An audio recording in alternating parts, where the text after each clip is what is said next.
अस्सलामु अलैकुम वरहमतुल्लाहि वबरकातुहू। बिस्मिल्लाहिर्रहमानिर्रहीम। सल्लल्लाहु अला मुहम्मद। वीडियो 10 और 11 में हमने काबा की तामीर से मुतालिक बताया था। इस वीडियो में मैं ये बताऊंगा कि आप सल्लल्लाहु अलैहि वसल्लम कब से नबी है। एक हदीस कोड करूंगा। हजरत अबू हुरैरा रजी अल्लाह ताला अन्हु ने पूछा, या रसूल अल्लाह, आप कब नबी बने? हुजूर सल्लल्लाहु अलैहि वसल्लम ने फरमाया, अभी हजरत आदम अलैहिस्सलाम की मिट्टी इकट्ठी नहीं हुई थी, अल्लाह रब्बुल इज्जत मुझे नबी बना चुका था। दूसरे, जब आप पैदा हुए तो आपके दोनों शोल्डर्स के बीच मोहरे नबूवत बनी हुई थी। इससे बड़ी दलील क्या हो सकती है? आप 40 की उम्र में नबी नहीं बने, बल्कि अल्लाह रब्बुल इज्जत ने 40 साल की उम्र में ऐलान नबूवत कराया। ये 40 साल कई पॉइंट ऑफ व्यू से इंपॉर्टेंट है, जो मैं यहां एक्सप्लेन करूंगा। पहली बात यह कि जिससे मक्का वाले ही नहीं बल्कि ये पूरी कायनात हुजूर सल्लल्लाहु अलैहि वसल्लम के अखलाक से वाकिफ हो जाए। बेशतर जो अंबिया आए वो अखलाक की तालीम के लिए आए, लेकिन मोहम्मद सल्लल्लाहु अलैहि वसल्लम को अल्लाह पाक ने अखलाक की तकमील के लिए भेजा, यानी अखलाक का जो हाईएस्ट लेवल होता है उस पर इंसानों को ले जाने के लिए भेजा। दोस्तों, अखलाक के भी लेवल होते हैं। आपके पास कोई भूखा आया, आपने फ्रिज से बचा खुचा निकाल कर दे दिया, एक अखलाक ये है। दूसरे, आपने उस भूखे को रिस्पेक्ट के साथ अपने पास बैठाया, दस्तरखान लगाया, ताजा उम्दा से उम्दा खाना पेश किया, एक ये अखलाक है। तो अल्लाह ने हुजूर सल्लल्लाहु अलैहि वसल्लम को अखलाक के हाईएस्ट लेवल पर इंसानों को ले जाने के लिए भेजा। अल्लाह रब्बुल इज्जत ने तो हुजूर सल्लल्लाहु अलैहि वसल्लम को हाईएस्ट लेवल का सर्टिफिकेट दे दिया, लेकिन हुजूर सल्लल्लाहु अलैहि वसल्लम ने अपनी जिंदगी में, समाज में प्रैक्टिकल करके दिखाया। मक्का की जमीन भी सख्त थी, दिल भी सख्त थे, पर आपने अपने अखलाक करीमाना से मक्का की सरजमीन को भी नरम फरमाया, लोगों के दिलों को भी नरम फरमाया। 40 साल जिंदगी मेरे आका की शाहिद है, मक्का वालों के दिल जीत लिए। एक भी मक्का में ऐसा शख्स नहीं था जो रसूल करीम सल्लल्लाहु अलैहि वसल्लम की तरफ उंगली उठाकर कहता कि आपके अखलाक में ये कमी है। ऐसा एक भी शख्स नहीं था। ज़मानाए जahiliyyat में आप सल्लल्लाहु अलैहि वसल्लम को अमीन यानी अमानतदार व सादिक यानी सच्चे के नाम से पुकारते। लोग अपनी अमानतें लाकर रखते थे। हुजूर सल्लल्लाहु अलैहि वसल्लम पर सबका इत्तफाक था। वे कहते थे कि इन्होंने मजाक में भी जिंदगी में आज तक कभी झूठ नहीं बोला। मक्का के बड़े बड़े सरदार आपकी अमानतदारी, सदाकत, अखलाक और आला किरदार की वजह से बहुत ज्यादा रिस्पेक्ट करते। जब आप सल्लल्लाहु अलैहि वसल्लम आते तो खड़े होकर वेलकम बेहतरीन अंदाज में करते। फिर तारीख ने देखा, उसी दौर में रहने वाला एक बच्चा जहां पर कोई बुराई से महफूज नहीं था, वो अपने आप को उस गंदगी से महफूज करने में कामयाब होता है। ये अल्लाह रब्बुल इज्जत की तरफ से कयामत तक दीन की तबलीग करने वालों के लिए रोल मॉडल है। अल्लाह रब्बुल इज्जत ने तो कुरान में फरमा दिया कि मोहम्मद सल्लल्लाहु अलैहि वसल्लम की जिंदगी पूरी कायनात के लिए रोल मॉडल है। दूसरे पॉइंट ऑफ व्यू से मोहम्मद सल्लल्लाहु अलैहि वसल्लम यतीम पैदा हुए, मासूमी जिंदगी में भी वालिद को नहीं देख सके। पैदा होते ही दाई हलीमा दूध पिलाने के लिए देहात में ले गई। लगभग 4 साल वहां रहे। 6 साल की उम्र में मां का इंतकाल हो गया।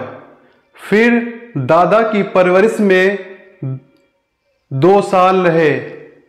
उसके बाद यानी जब आपकी उम्र 8 साल हुई तो दादा का इंतकाल हो गया। चाचा की आगों से तरबियत में आए।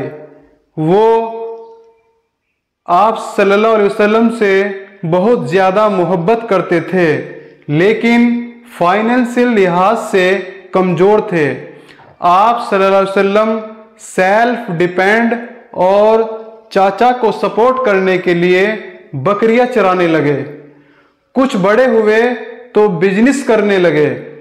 हजरत खदीजा रजी अल्लाह ताला अन्हा से निकाह हुआ। बेटे पैदा हुए तो इंतकाल कर गए।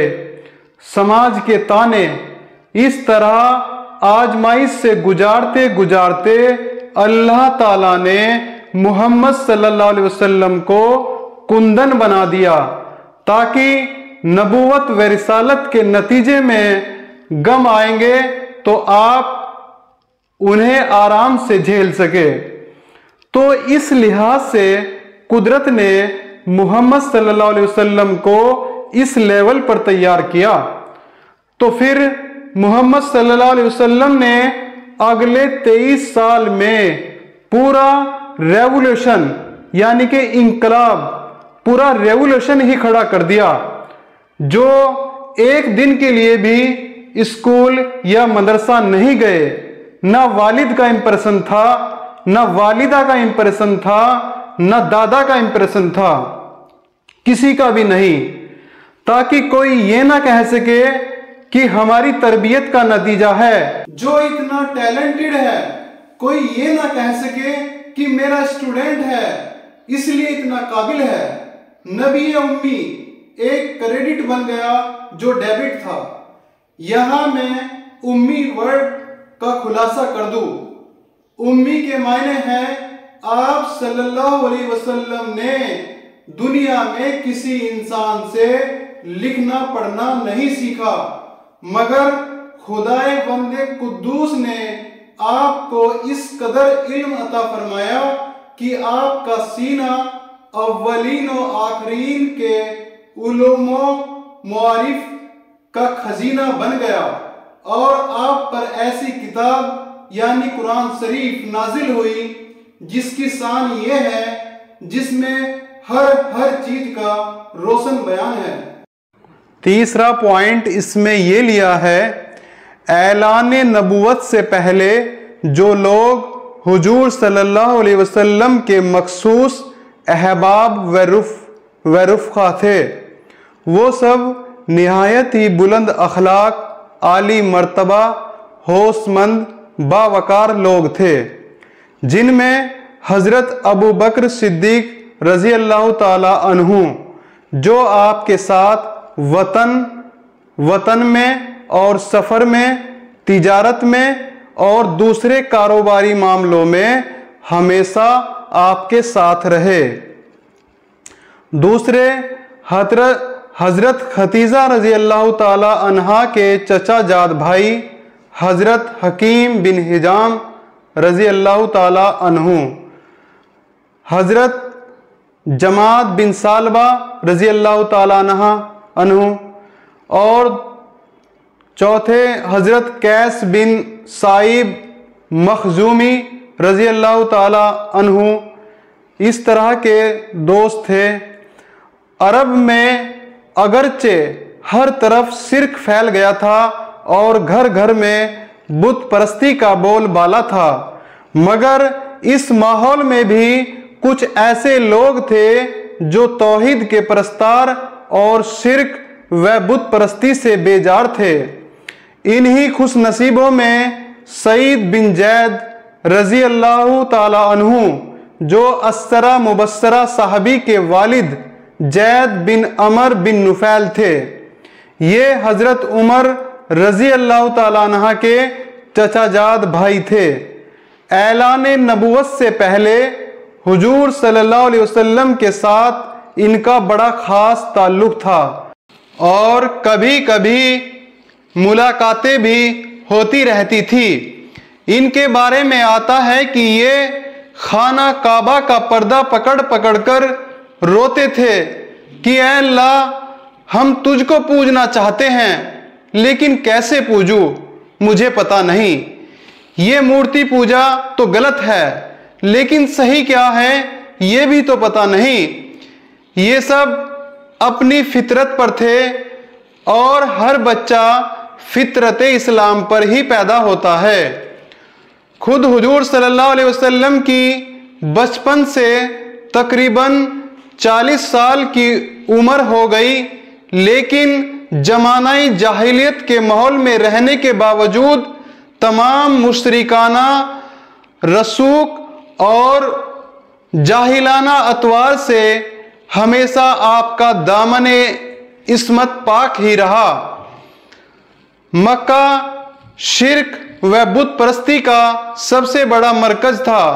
खुद खाना काबा में 360 बुतों की पूजा होती थी।